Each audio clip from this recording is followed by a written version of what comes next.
जमशेदपुर शहर के संस्थापक जे.एन. टाटा की जयंती पर हर वर्ष की भांति इस वर्ष भी शहरवासी संस्थापक दिवस मना रही है। शहर के तमाम चौक चौराहों के साथ साथ जुबली पार्क को भी अलौकिक विद्युत सज्जा से पाट दिया गया है।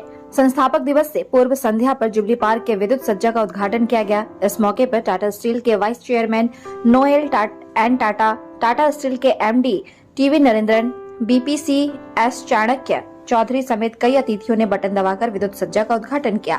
वैसे लगातार आगामी 5 तारीख तक जुबली पार्क समेत पूरे शहर में विद्युत सज्जा का आनंद शहरवासी उठा सकेंगे। जुबली पार्क में अलग अलग विद्युत सज्जा के माध्यम से संस्थापक जे.एन. टाटा के जीवन पर प्रकाश डाला गया है। वैसे इस बार भी न केवल जुबली पार्क बल्कि पूरे शहर को दुल्हन की तरह सजाया गया है। उद्घाटन समारोह में मौजूद अतिथियों ने संस्थापक दिवस के मौके पर पूरे शहरवासियों को शुभकामनाएं दी।